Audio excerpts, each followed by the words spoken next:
Este texto nos narra uma história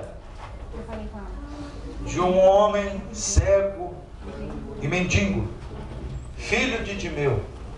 A Bíblia não narra a história do seu pai, mas todos nós, se esfolharmos algumas versões da Bíblia Sagrada, se esfolharmos alguns livros históricos da Bíblia Sagrada, nós vamos entender que Timeu era poderoso, era um homem importante da sociedade.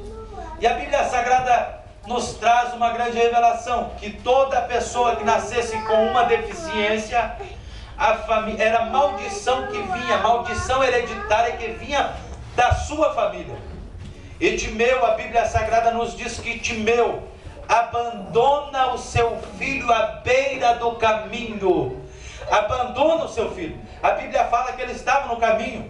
Se Timeu fosse um pai que amava o seu filho, Bartimeu não estaria abandonado à beira do caminho, mendigando o pão de cada dia. Mas por causa da hierarquia daquela época, ele teve que abandonar o seu filho para tocar a sua vida corriqueira, para trabalhar com os poderosos, senão ele seria amaldiçoado também, porque o seu filho era uma maldição dentro da sociedade. E a Bíblia Sagrada nos diz que abandonou o seu filho começa a mendigar. Além de cego, foi amaldiçoado pela sociedade, amaldiçoado pelo povo de Deus, para mendigar o pão de cada dia. Tristeza deste homem, além de cego, teria que mendigar, teria que implorar o pão de cada dia, pedindo uma esmola todos os dias, para chegar às 6 horas da tarde, para se recolher ao seu destino, ou à praça que ele iria descansar à noite. Ele teria que comer, ele teria que se alimentar. Nós vemos dentro da palavra que ele estava mendigando uma moeda de prata. Toda pessoa que passava ao caminho, ele clamava uma esmola, ele pedia um trocado, uma moeda para se alimentar. E nós vemos que ali no alvoroço daquela multidão, nós vemos ali que uma multidão começa a chegar perto daquele homem, e ele começa a ouvir dizendo aquela multidão: é um nazareno, é um nazareno. Nós sabemos que a Bíblia Sagrada nos diz que aquele povo que estava em volta de Jesus era 2 povos. Nós vemos que era um povo que gostava de ver os milagres de Jesus, mas era um povo que estava torcendo para que nenhum milagre acontecesse. Tinha 2 povos, um torcendo pela vitória de Jesus e um torcendo pela derrota de Jesus. Queriam olhar uma falha em Cristo. É a mesma coisa no mundo espiritual, irmãos.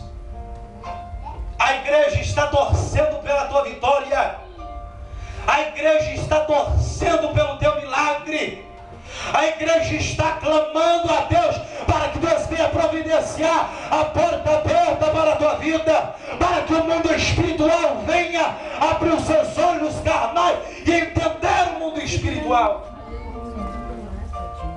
Mas há outro povo no mundo espiritual querendo ver a tua derrota, ver a tua falência, querendo ver a tua decepção, querendo ver a tua derrota. O mundo espiritual está com a cova aberta, querendo ver a tua morte, o teu fracasso, para te enterrar e ver você frustrado, decepcionado. O mundo espiritual quer ver você decepcionado, frustrado nos seus planos, nos seus projetos, no seu futuro. O mundo espiritual, ele quer ver você destruído. Vamos, a Bíblia Sagrada nos diz que ele ouviu chamar, o povo clamar: é o Nazareno, é Jesus, filho de José. Ele está passando aí, fazendo milagres.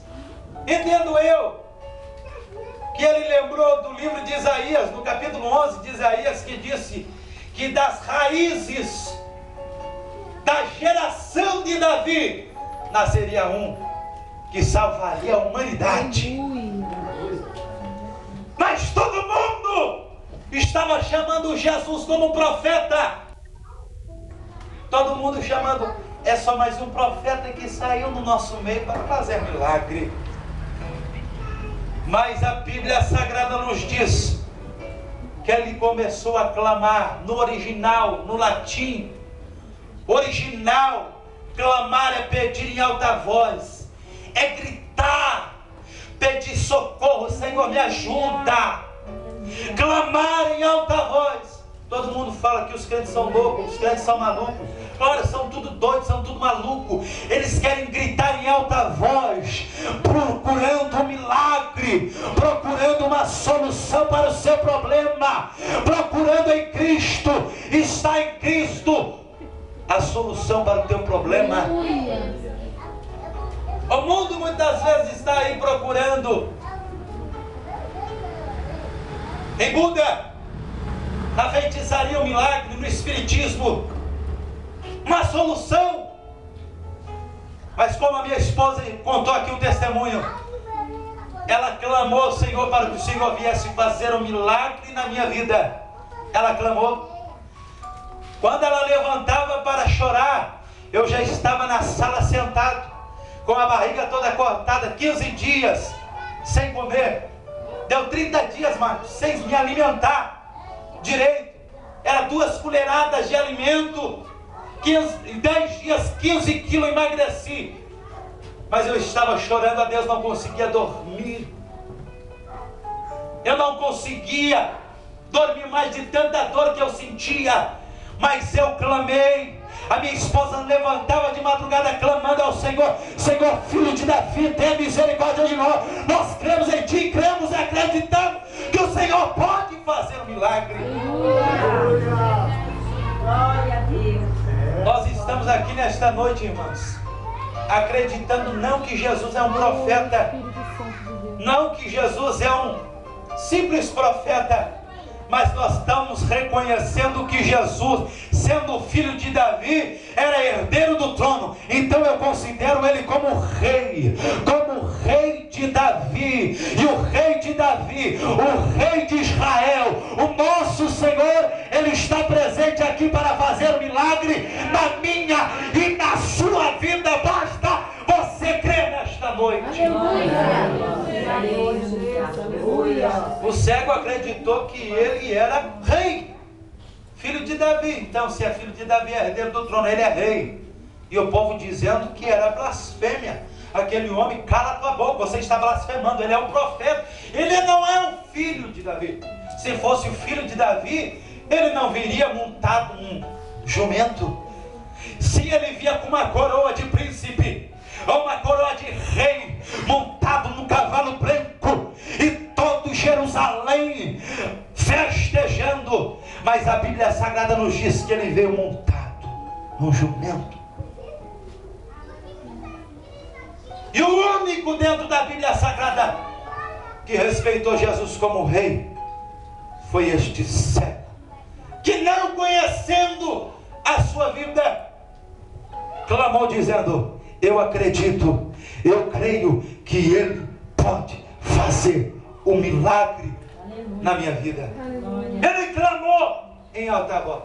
A Bíblia Sagrada nos diz, em vários livros, Ana clamou, a sua rival, Penina, lhe apedrejando, lhe magoando, dizendo: eu tenho filho, você não tem, você é estéril.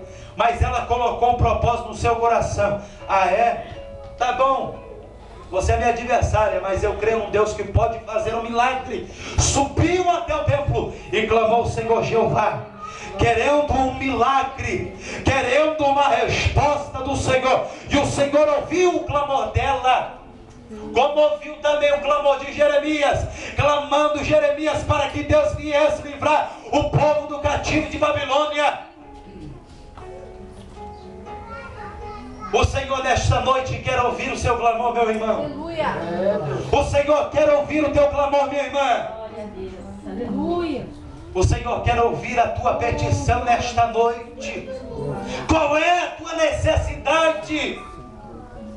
Qual é o teu problema? Como Jesus parou para ouvir aquele cego clamar, Jesus está aqui presente querendo parar e ouvir teu clamor, ouvir a tua petição. O Senhor quer ouvir o teu clamor nesta noite.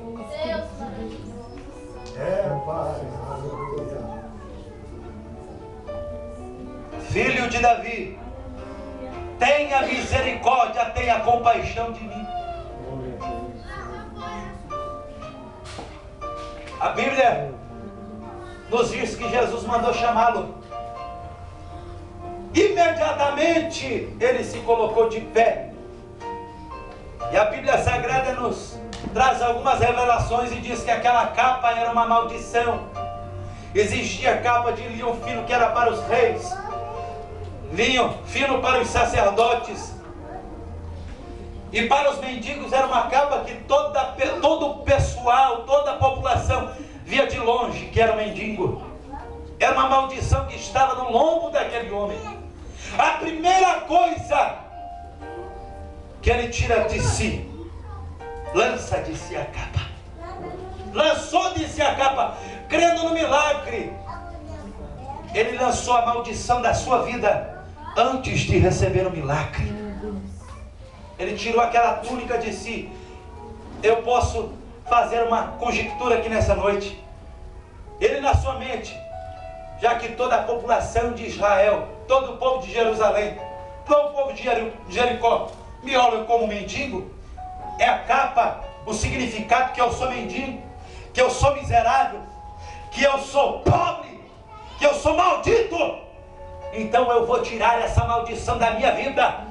Ele foi crendo no milagre. Ele largou a maldição da sua vida e correu até o milagre. Aonde está o milagre dele? Está em Cristo Jesus. Aonde está o meu milagre, minha irmã? Aonde está o teu milagre? Corra para os pés de Jesus, que está o milagre.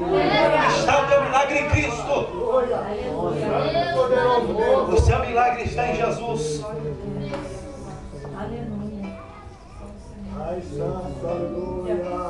Há 26 anos atrás,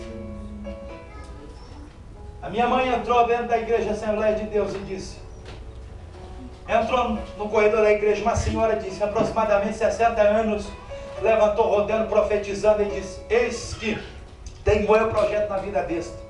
Satanás tentará matar, mas esteja sentinela vigiando, porque Satanás em breve tentará matá-lo.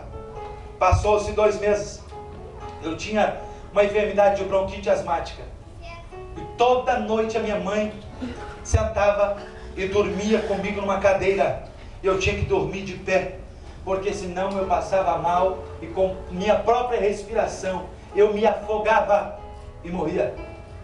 Por muitas noites mal dormida, minha mãe pegou num sono profundo, e quando ela se deparou, durante 2 horas que ela pegou num cochilo, ali ela já me viu, uma criança de 2 anos, ela já se mexe. E quando ela olha para mim, eu já estava roxo, dando meus últimos suspiros. Ela ouviu o que aquela profeta tinha dito há 2 meses atrás. Ela imediatamente levantou, aos céus, e clamou, filho de Davi, o Senhor fez uma promessa. O Senhor falou que Satanás tentará matá-lo, mas ele não está morto. Eu estou clamando porque o Senhor fez uma promessa e o meu filho está morto no meu corpo. Durante 7 horas a minha mãe clamou de joelhos. De tanto desespero a minha mãe desmaiou. 2 horas depois ela volta o seu subconsciente. Ela em desespero levanta, não me vê mais no quarto. Quando ela pega no trinco da porta para sair para fora, pensando que o meu pai tinha chegado, me levado para o ML, uma voz soa no seu ouvido e diz, filha, não sou eu um homem para que minta, nem o filho do homem para que se arrependa. Todavia falaria eu e não cumpriria, diria eu não faria. Filha, olhe para a tua Quando a minha mãe se depara, estava eu do outro lado da cama brincando e glorificando a Deus. A minha mãe estava. Aleluia. Viu o que é o clamor, irmãos? Poderia eu estar morto a estas horas, mas o clamor ele faz efeito Aleluia. nos céus. Glória a Deus. Quando Jesus cura por completo. Nada o Senhor faz pela metade. Com 14 anos eu saí fora da igreja, quis curtir a fantasia do mundo. Fumei durante 6 anos cigarro, 2 carteiras de cigarro por dia. Fumei maconha, cheirei cocaína. Isso não é para um testemunho. Isso para mim é um testemunho. Fumei, bebi, passei pelo vale da sombra e da morte. Agora pergunta para mim se atacou bronquite na minha vida. Nada, não tem nada, nenhuma mancha sequer no meu pulmão. Para uma criança, quando mamava uma mamadeira, vomitava catarro que saía do pulmão. Quando o Senhor opera o milagre, Deus faz pela metade. Não faz pela metade, Ele faz por completo. Deus faz por completo. Ah, Jesus, salva o meu esposo pela metade. Não, tem que salvar por completo. Só que aquele detalhe, irmãos, a Bíblia diz bem assim: pediste e não sabeis pedir. A Bíblia fala que nós não sabemos orar para alcançar o milagre. Mas se nós não sabemos orar, então vamos clamar, vamos gritar em alta voz, para que Deus venha nos responder, nos atender e fazer milagre dentro da nossa casa. A minha mãe clamou durante 24 anos para meu pai aceitar Jesus. Era drogado, era um alcoólatra, meu pai está na presença de Deus. Tanto clamou bastante, mas meu pai está servindo ao Senhor. O meu irmão era traficante, faz 1 ano que está servindo ao Senhor Jesus Cristo, porque a minha mãe clamou. O clamor faz efeito, mas basta clamar, basta abrir a boca e clamar. Nós temos que abrir a nossa boca e clamar para alcançar o milagre na nossa vida. Eu quero que você se coloque de pé nesta hora.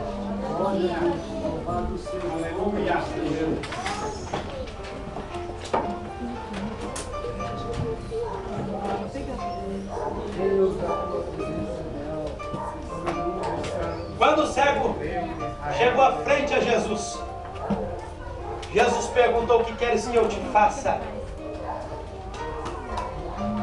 Ele disse: eu quero ver, eu quero enxergar. E Jesus, como eu falei, a tua fé te salvou.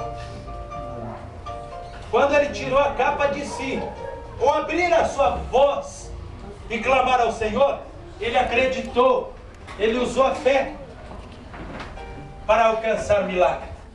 Senão, Jesus não te teria dito: a tua fé te salvou, a tua fé te curou. Se você quer um milagre, sai do teu lugar com fé e venha buscar aqui na frente o teu milagre, no altar. Aqui tem um milagre para a tua vida, nos pés do Senhor.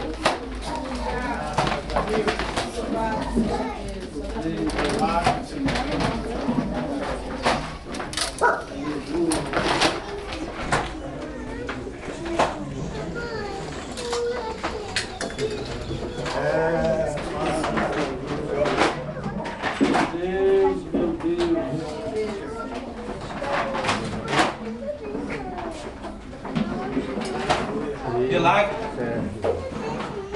só Jesus pode fazer. A minha mãe, ela ficou grávida da minha irmã caçula com um DIU no útero. A minha mãe adentrou ao centro. Praticamente, ela só tinha 10% de vida, o médico falou. Porque todo o sangue que ela teve uma hemorragia, todo o sangue que ela tinha no seu corpo físico, ela tinha 2% de sangue no seu corpo físico. Meu pai ligou Para mim, eu tinha apenas 15 anos.